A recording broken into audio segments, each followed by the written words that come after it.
So I've hit some quantum weirdness for sure.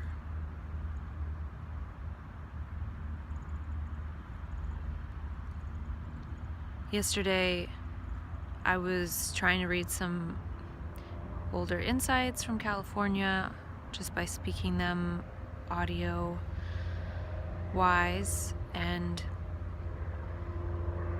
I've been feeling slightly odd for a few days, and it coincides with certain events plus hitting the 8.5-month mark of no crisis. But there is something subtle going on in the background, and I remember saying to the universe a couple of videos ago, okay, universe, I got this, I get it, I know what you're talking about. You don't have to totally freak me out. And I feel like, for example, yesterday I felt like I had to be outside, and this is one of the things that happens. When I start feeling kind of like a homeless person, I feel like I have to be outside. Like homeless people are usually outside. And so I was sitting outside and I did some recording of my brain signals using the Muse headband. At first I was feeling distressed, but only subtly distressed, but it was there. So I recorded those brain signals in a zip file. It's in my Dropbox and it's under October 2nd. And then when I felt calm, I did it again. Actually, I did it starting when I took a vitamin C to see what kind of effect that would have on my brain signals. But the thing is that I won't be able to graph that for a while. But I can at least collect some of the data during this weird period of time. And I was looking at the screen and at the screenshots and trying to compare the screenshots I took of my brainwaves months ago, a couple months ago or something, to now. And it does look different. It seems like one of the bands in the gamma range in the orange 33 hertz is quite pronounced. Okay, this is an interlude because I just looked up 33 hertz and this website, itsusync.com or something, says 33 hertz is the pyramid frequency or Christ consciousness. And that's crazy.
Interjecting, it's pretty cool that I can know what my brain looks like when it's distressed. And I don't even know if that is gamma or what that is. It could be high beta. Interjecting, it is high beta. And then there was this other frequency that was kind of missing.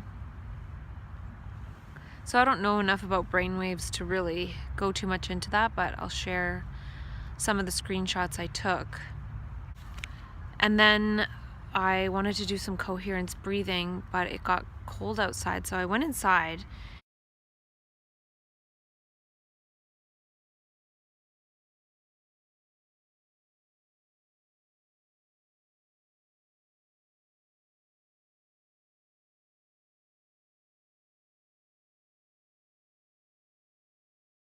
And I didn't want to sit on the wooden chair that I have because it's kind of hard.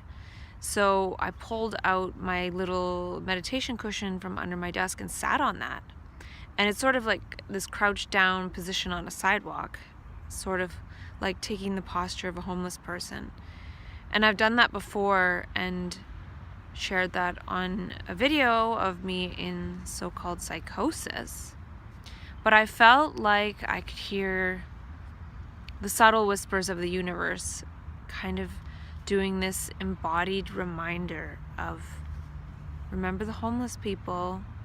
I'm not going to make you feel completely homeless this time and dissociated and scared and confused and alone and without love like usual. But hello, just as you asked, here's this subtle reminder. And it coincides with feeling forgetful, feeling less like myself, whatever that means. So it feels kind of confusing. And before I was in this creative state where I was getting lots done and the days felt long, and right now I feel like sitting at a park bench is all I can do. And that's something that a homeless person might feel like. They can sit at a park bench and maybe that's about it, besides wandering to get food and things like that. So, and then I also heard this subtle feeling like, don't make this about you. Don't make this into a personal problem. Don't make this feeling like a homeless person into a personal problem. Because the thing is, the me is being scrambled so I can feel this embodied empathy to remind me partly what I'm here to do, not to scare me into thinking that I have a personal problem. That actually is something that is in complete opposition to what the embodied empathy is attempting to illustrate. It's attempting to illustrate there is no me, we are one. That's how I can feel that way. That's how I can embody that and channel that and feel empathetic of that, is I am that. I am homeless people too. And so showering, I was thinking, oh my gosh, what about the homeless people? And so it gets my brain thinking in terms of, what can I do to help?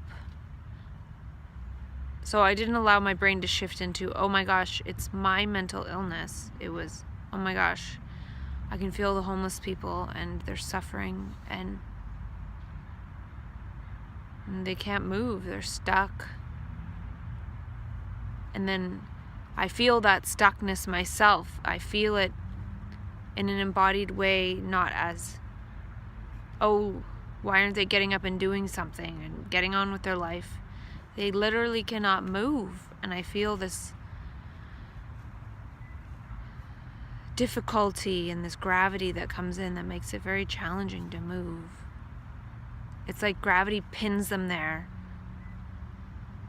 waiting for people to wake up and help and show some love, or I don't know how it works. But I'm attempting to give voice to some of this right now because I'm feeling it, and this could reaffirm that I'm a crazy person, or it could be a different kind of speaking as.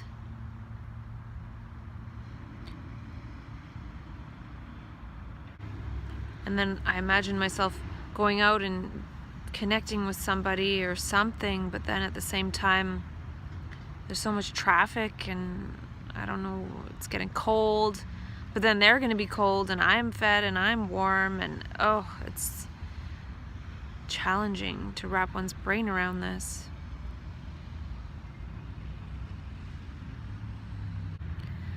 So yeah, I don't think I'll do any more of that babbling on about old insights. That was a little experiment, and I think right now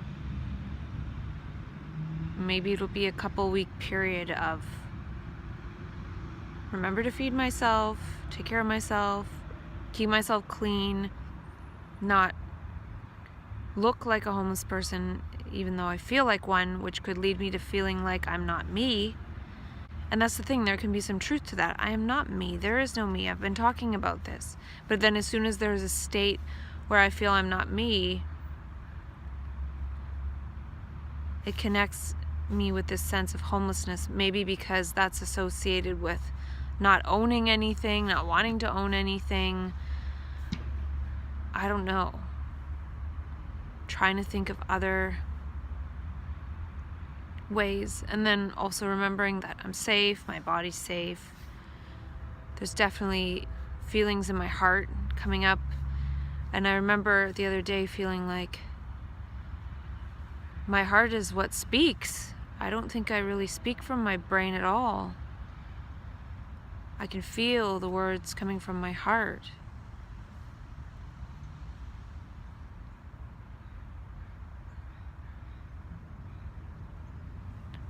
So yeah, it'd be nice to maybe not talk about this and talk about all the creative wonderfulness, but this is where I'm at right now. And I feel sometimes this happens when I get into that celebratory, wow, happy, manic consciousness. The universe brings me down to this suffering that's going on, and I don't understand.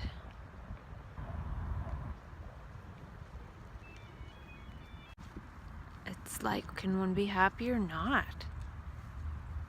Or maybe there's no continuity. This non-self algorithm has no continuity, so this is part of the discontinuity. It doesn't go on in that creative, expansive state. But then the thing is that I have certain things set up to do, and then now I'm not in that congruent mode of that. What the hell?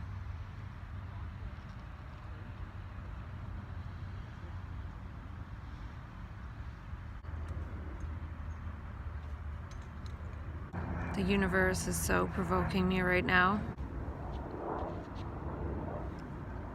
There's a guy taking a picture of a girl in her underwear in a public place. And there's two people over there sitting, watching, kind of, but not really.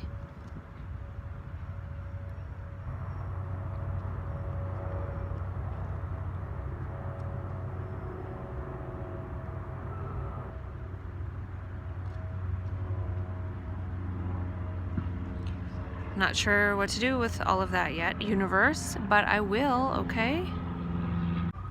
There's always enough in any given circumstance to make one feel nuts. Like sirens, traffic noise. And then I worked today, and I went to get sushi at a different sushi place. And got a yam tempura roll with spicy mayo, no wasabi, extra ginger. And while I was waiting, I picked up a Common Ground magazine, and I noticed on the cover it says BC's Mental Health Maze. And it has a story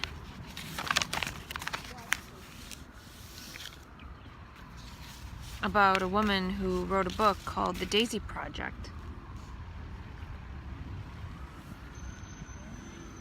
And it's about how she was trapped in the mental health system for 30 years, 18 different psychiatrists, 30 different medications, electric shock therapy, and it says one woman's inspiring journey through BC's mental health system maze.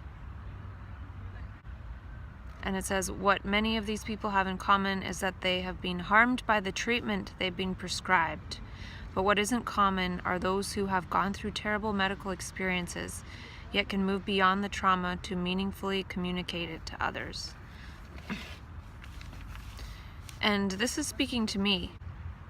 And it also says she wanted to tell the world when she got better. She didn't like the way she was being treated, and she wanted her life back.